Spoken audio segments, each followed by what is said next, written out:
Hey guys, this is Mr. Roxy coming at you live from Palm Beach in Florida. It is Wednesday. It is January the 26th. Can you believe it? We're almost at the end of January. Anyway, lots of volatility in the markets, and I thought, why don't I take the time to find sort of 10 ways that you can avoid losing money in the stock markets. So 10 of the best is a marketing thing, right? Hey, whatever the topic is, you try and come up with 10 of the best of anything and see how you do. Anyway, so here's my sort of top 10, and you can tell me as I go through this whether I've missed anything, screwed anything up, and maybe whether you would do anything differently. So let's get into it. And the first thing I want to talk about is diversification. So I talk about this I have talked about this in many videos before. In fact, I even have one video specifically called Diversify, damn it. If you think of diversification, not too long ago, for people who are as old as me, they'll remember Enron very well. And Enron is a classic example of things gone wrong, right? Many employees were in the employee share purchase program or stock purchase program, which is kind of a savings plan for employees to buy stock. Obviously, they do this for their retirement, and very frequently they're buying the stock at a discount, very typically sort of 15% less than what the market price is for the issuer's stock on any particular day when they do the trade. But many people lost their money, especially the people who were in this single stock, which was called Enron.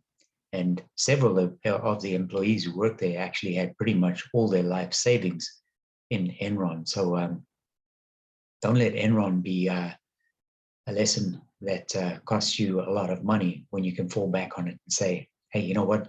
I can diversify just a little bit. The example here is if you have $1,000 to invest, you can invest in 5 diverse sectors or companies or whatever. Now, most of you who've been following me will know that I have large positions in energy and finance, but I also have positions in REITs, which is property investment companies. REITs are real estate investment trusts. And I have industrial conglomerates, including things like ICANN. And I have variations on those energy and financial services companies. So they're not just banks or just midstream oil companies or whatever the case might be. I am quite well diversified in my own portfolio. And I highly recommend that for the majority of people, you should do the same. How about timing? Don't even try, right? So the adage here, while I steal an image from Salvador Dali, is that everybody knows the market is volatile. And of course, nearly every crisis like the recent pandemic presents an opportunity, right? When you have a situation where there's a unique event like the pandemic that just crashes and crushes the market completely, especially in the case of energy where the futures actually went negative for a while, that's an opportunity perhaps for you to get in. But other than that, don't try to time the market at all. In fact, the well-known adage is, and the best advice is, time in the market is better than trying to time the market. So that's number 2. What about number 3? Panic. Well, we just saw some recent examples of panic as the market plunged, especially on Monday, right? So on Monday of this week, which was January the 24th, we saw the Dow, the stodgy old Dow, the index of 30 of arguably the most successful companies in the United States of America.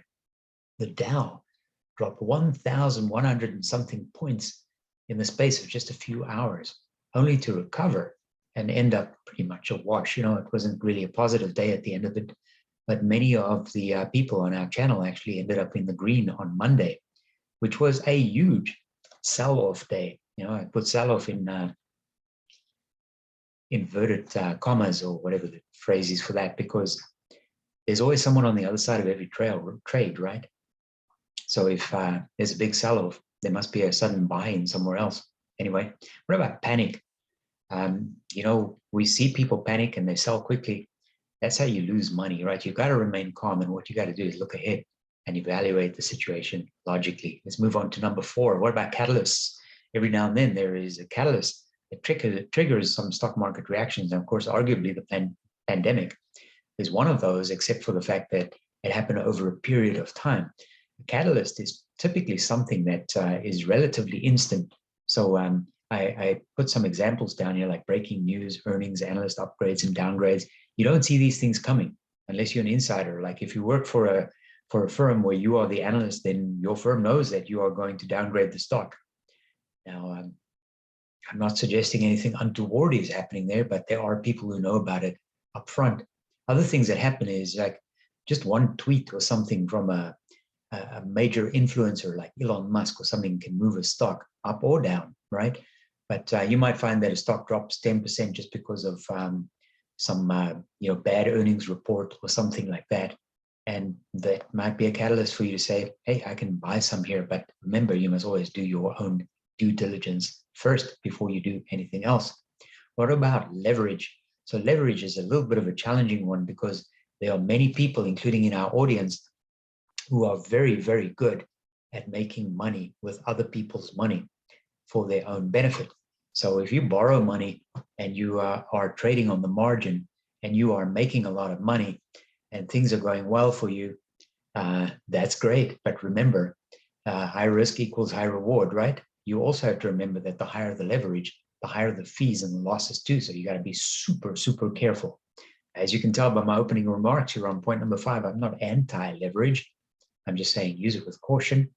And for sure, in general, not just on leverage, but risk only money that you can afford to lose. How about term? Invest in issuers with solid fundamentals. These are companies that have bulletproof balance sheets, wide moats, a great track record, a bright outlook, right? Not too much debt. We saw it recently in the case of Occidental Petroleum, where they are working hard to get their balance sheet back to investment grade and get it to a manageable level. And they're doing a really good job at it too. So that's pretty good. But here's the thing, term. How long do you hold the shares, right? You're very, very tempted to sell them when they go red.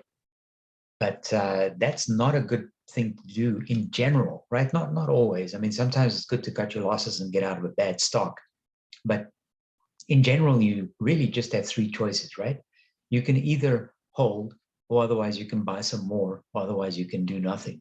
And sometimes doing nothing is the best strategy that you can deploy when you're uncertain of where it's going, but the fundamentals are sound. It's a good company that you invested in. There's no need for you to dump the shares and to run away. What I typically do is I set a period. So I said, for example, 1 to 2 years. Now, for the people who've been following the channel, you will know that on some of the positions that I have, I frequently mention that I'm kind of viewing this as a 3 to 5 year investment, and then I'll reconsider. That does not mean I don't reconsider on a daily, weekly, monthly, quarterly basis or whatever. I check in all the time. So I'm totally up to date in terms of not so much what the stock price is, but more in terms of where the market is going, what the macro influences are as it relates to my particular investments and things like that. So I try to stay aware and up to date anyway. That's point number 6. What about my favorite, number 7, the analysts? Analyst recommendations might be helpful, but remember, they are not necessarily accurate predictions.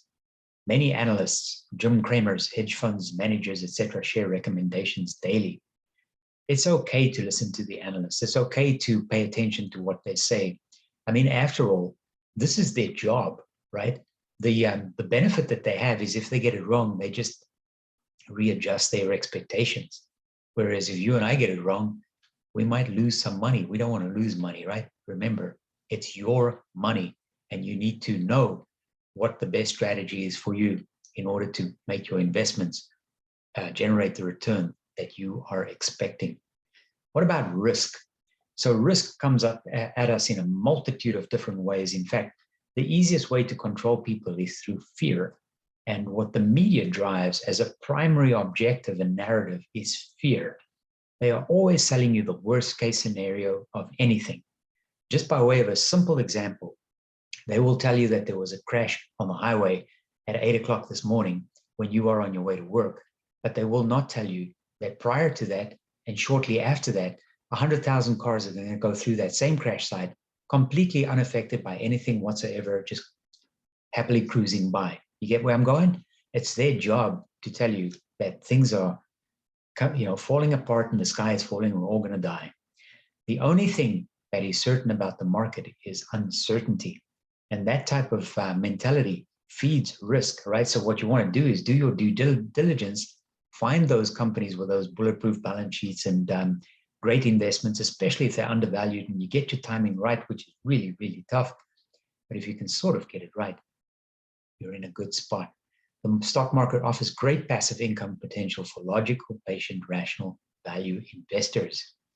Here's a quote from the very famous TV talking head, Jim Cramer. Don't trade if you cannot take risks, because every once in a while, the market does something so stupid, it takes your breath away, said Jim Cramer. Number 9, I'm nearly done, realistic goals. Set yourself some realistic goals. If you're going to invest in anything at all, decide up front with, in terms of what your strategy is, to decide what the exit strategy is going to be, what your expected return on investments are going to be. And I'll give you a practical, really, really simple example. So earlier on, I mentioned the stodgy old Dow, which is an index of 30 of the largest corporations in the United States. The Dow's average performance over more than 100 years has been, on average, about 6%, 7% per year. Now, there have been years when the Dow has dropped, 20, 30%, and there have also been years where the Dow has gone up 20, 30%. But on average, over more than 100 years, in fact, probably about 150, 60 years, the average return on the Dow on an annualized basis is approximately close to 7%. Most of the Dow stocks pay a dividend. And if you average out that dividend, you'll find it to be, just for the sake of my example, about 3%. So if you can generate a return of approximately 7%, and you can reinvest those dividends that you receive on a quarterly basis, which is about 3% annualized, you have a 10% return on your investment, regardless of whether the stock price is necessarily making drastic moves or not. Coming back to my first point, if you can also diversify a little bit, maybe if you're new to investing, if you can pick yourself, let's say, 10 Dow stocks to start with, and make sure that you don't pick 2 of the same type of stocks, right? So, in days gone by, for instance, if you had Exxon and Chevron in the Dow, then you only pick 1 of the 2 of them. Today, Chevron is still in the Dow, but Exxon is not. So that decision might be a little bit easier. Or what you do is you pick a little basket, let's say of about 10 stocks, and you say, okay, this is what I'm going to try in order to start. All investors have different risk profiles and objectives. Your savings, your ongoing income, your age, your time frame, all that kind of stuff is different and unique for every single person. There's no one size fits all, right? All you can do is kind of size up the situation and say, I found these great investments because I did my homework. These are the companies that I'm going to invest in. And then be careful of the distractions, right? Because there are always going to be other things that sort of, tug at you and try to influence where you're going and what you're doing. So, there'll be people saying, don't invest in Boeing because Boeing also makes missiles. Or they'll be saying, don't invest in Exxon because Exxon is a fossil fuel company or whatever. Don't let these things distract you, because what you need to do is to say to yourself, there is virtually no company on the planet that could be 100% compliant with ESG, which is environmental, social, and governance goals. Nobody can achieve 100% of whatever the unrealistic expectations are of ESG. Everyone's going to default somewhere. Some companies might be great on governance and social responsibility, but not so good on environmental. Other companies might be fantastic from an environmental point of view, but absolutely horrible when it comes to social and governance. So there's no one size fits all, and it's not as if one is necessarily better than the other. Anyway, that's number 9. Set yourself some realistic goals and ask yourself, what is it that I'm trying to achieve? And then work to achieving that. And don't worry about all the distractions and the market up and downs as it fluctuates and goes nuts, because it'll make you crazy. Here's number 10. So number 10 is actually sort of 2 rules embedded into one. And I stole this one from our favorite uncle, Warren Buffett. Now you could say, why Warren Buffett? It's like, is he not like the sort of proverbial granddad in the stock market? And you should rather listen to more modern, current people, people who are still on TV like Jim Cramer, or people who have funds that outperform the market like Kathy Wood. Are these not perhaps the people who should be listening to? Maybe they are. Maybe that's who you should be listening to. But I want to leave you with this, which is my rule number 10, which, as I said, is actually 2 rules in one. Rule number 1, never lose money. And rule number 2, never forget rule number 1. You got it? Rule number 1, never lose money. Rule number 2, never forget rule number 1. And remember this, you only lose money on a stock investment if you sell at a loss. If you do not sell your stock at a loss, it doesn't matter what it looks like on paper. You have not realized the loss until you exit the position and realize the loss. Until then, it's just a paper loss. In the same way, your gain is a paper gain until you cash out and take that profit. I'm going to leave you with this final thought here. It seems to me, now, of course, most of you will know that I was an energy bull even during 2020 and 2021. But it seems to me as if the proverbial torch has been passed from tech in 2021 to energy in 2022. That is not necessarily a prediction. And remember, as always, this is not even financial advice. All I'm suggesting is that if you were in tech and you made merry and you made a lot of money and you made a little profit, in fact, you might have made a lot of profit, then you may want to take a little bit of that profit off the table. And if you're looking for a place to park it right now, in terms of my sector overview, if I look at all of them collectively, in other words, I'm not picking a stock here, I'm just talking about in general. If you have cash awaiting investment and you don't know or you're uncertain where to put it or where to park it, the first thing that you can look at is energy, because right now, that seems to be the sector that looks, for now, all things being equal, on January the 26th, energy looks to be the sector that is going to be the top performer, or at least one of the top, let's say, 3 performers in terms of sectors for 2022. So on that note, guys, this is Mr. Oxy saying thanks for watching. I'll see you guys soon. Bye-bye.